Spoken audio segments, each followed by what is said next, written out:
자, 그러면서 이제 히브리서는 본격적으로 본문에 들어갑니다. 지금까지는 여러분 서론이었고요. 이제 본론이 히브리서 4장부터 들어갑니다. 어려워요. 이게 상당히 어렵습니다. 이제 모세의 역할은 뭘까요? 이스라엘 백성들을 애굽에서 탈출시키는 거예요. 그리고 홍해도 건너고 광야를 통과하는 거기까지였습니다. 그러면 이 가나안 땅에 들어가는 것은 모세의 사역일까요? 아닐까요? 아니라는 거죠. 여러분 아시잖아요. 거기 느보산에 올라가서 결국에는 그 멀리 가나안 땅을 바라보면서 모세가 죽잖아요. 그러면 가나안 땅에 들어가는 사역은 누구를 통해서 완성이 됩니까? 예, 맞습니다. 여호수아입니다. 그래서 다음에 누가 나오느냐? 여호수아가 딱 등장하게 되는 것이죠. 이게 히브리서가요. 이게 논리적으로 변정력 착착착착 나옵니다. 이게 그냥 뜬금없이 나오는 게 아니고 다 개연성을 가지고 지금 이렇게 연결되는 겁니다. 이스라엘 백성들의 그 출애굽은 출애굽 자체가 목적이 아니라 가나안 땅에 들어가기 위한 게 목적입니다. 그러니까 출애굽한 이스라엘 백성들은요 반드시 가나안 땅으로 나아가야만 됩니다. 그래서 가데스 바네아에서 머물러 보니까 하나님 너무 화가 난 거예요. 먹다가 죽으라고 그냥 38년 동안 내팽개 쳐버렸잖아요. 내버려 둬버린 거예요. 아예 건드리지도 않았어요. 들어가야 되는 거예요. 이게 그래야 구원이 완성이 되는 겁니다. 이게 들어가야 되는 거예요. 그런데 그것을 모세가 완성시킨 게 아니라 여호수아가 완성을 합니다. 그래서 4장에 여호수아가 나옵니다. 자, 제가 도표를 이제 그랬는데요. 이제 모세의 인도 보세요. 모세와 여호수아가 나오는데 모세의 인도를 받은 사람이 즉 애굽에서 태어나서 홍해를 건넌 출애굽 1세대라고 부르고요. 그리고 여호수아의 인도를 받은 사람이 애굽에서 태어난 사람이 아니라 광야에서 태어난 출애굽 2세대라고 여러분 부르겠습니다. 그리고 출애굽 1세대의 특징은 애굽에서 태어났어요. 홍해를 건넜고요. 광야에서 다 죽었어요. 출애굽 2세대의 특징은요. 광야에서 태어났지만 요단강을 건넜고 가나안 땅에 들어갔습니다. 출애굽 1세대, 2세대 모두 가나안 땅에 들어가는 약속을 받았습니까? 안 받았습니까? 둘 다 받았어요. 가나안 땅에 들어간다는 거예요. 약속을 받았어요. 근데 누가 먼저 받았을까요? 1세대가 훨씬 먼저 받았죠. 그런데 1세대는요 못 들어갔습니다. 2세대가 가나안 땅에 들어갔죠. 약속을 받았음에도 1세대는 못 들어갔고요.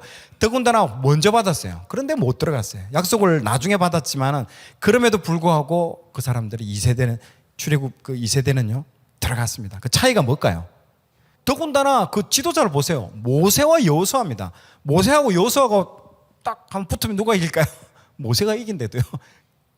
참, 최고의 지도자, 최고의 능력, 최고의 리더 먼저 받았습니다. 약속도 먼저 받았어요. 그러나 이 사람들이 못 들어갔어요. 그러나 두 번째 사람들은 들어갔습니다. 이 차이가 아까 여러분 말씀하신 대로 믿음이라는 거, 믿음.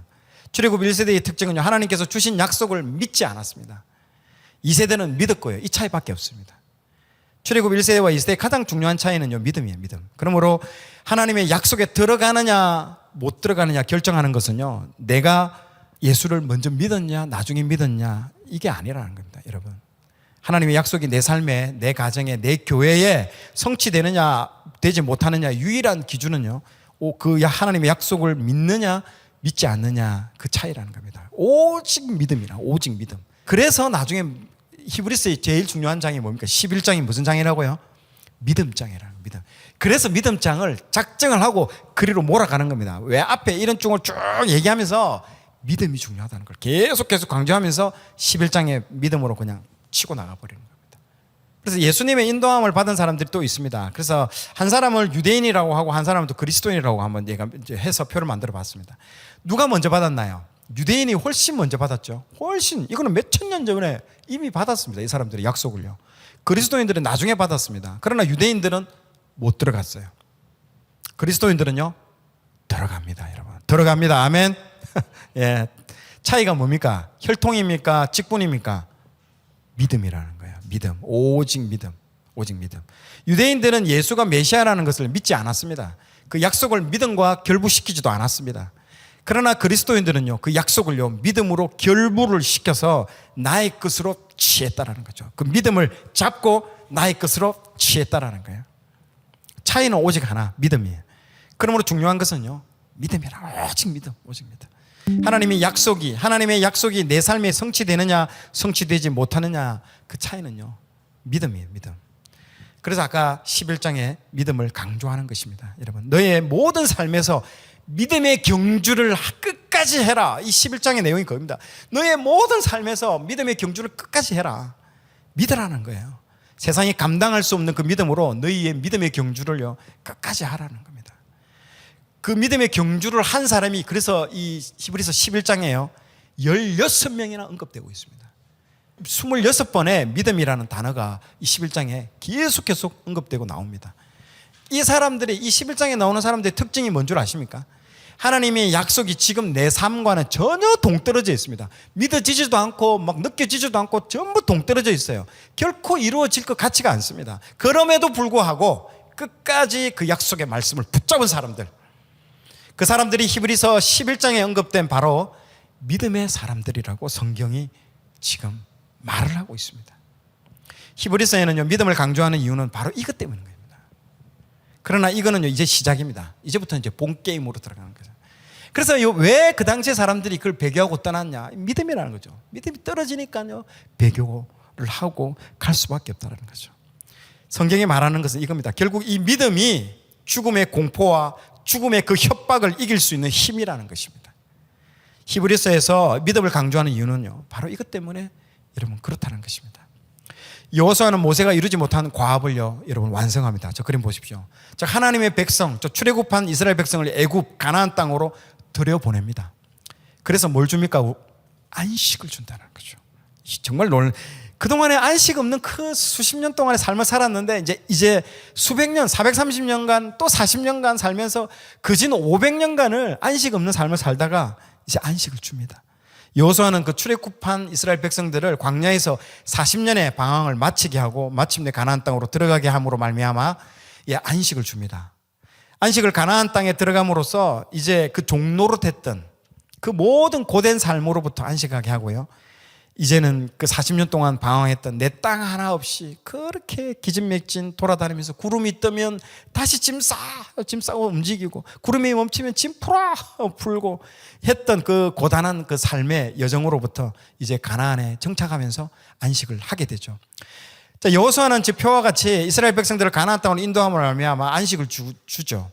동일하게 예수님도 그리스도인들을 믿는 사람들을 이 예수님 천국으로 인도하면서 안식을 주시려고 우리를 인도하는 것이죠. 이것 때문에 이렇게 길게 여기까지 온 것입니다. 이렇게. 그러나 여호수아가 주는 안식과 예수님이 주시는 안식은요, 안식을 주는 것은 같지만요, 그 안식의 질이 차이가 난다는 거죠. 완전히 다릅니다. 여호수아가 주는 안식은요, 이스라엘 백성들을 가나안 땅에 인도하는 거기까지 주는 안식이라는 거죠.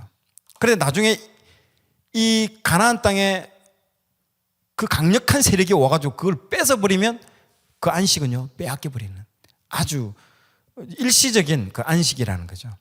빼앗기게 된다는 거죠. 그러므로 여호수아가 주는 안식은요 일시적인 겁니다. 그림자라는 거죠. 완전하지 않다. 나보다 더 강한 자가 와서 뺏으면 빼앗길 수 있는 그런 안식. 그러나 예수님께서 주신 안식은요 누구도 뺏을 수 없는 그 안식, 완벽한 안식. 여호수아가 주는 안식은 가나안 땅에 들어감으로 얻을 수 있다면요, 그러면 도대체 예수님이 주시는 안식은요 어디를 가야 얻을 수 있을까요? 어디를 가야 얻을 수 있겠습니까? 자, 그게 지금 이 히브리서에서 말해주고자 하는 겁니다. 자, 찾아오라는 겁니다.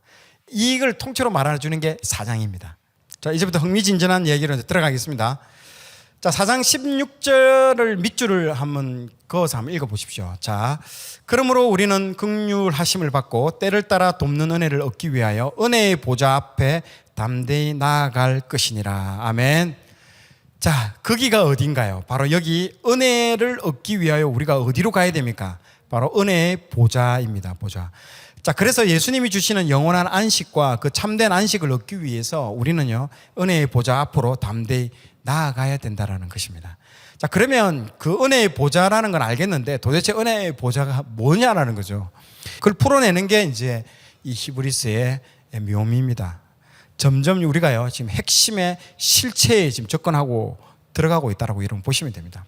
자, 오늘 내용이 좋았다면 좋아요, 구독 부탁드리겠습니다. 좋아요, 구독, 알림 설정은 콘텐츠 제작에 큰 힘이 됩니다.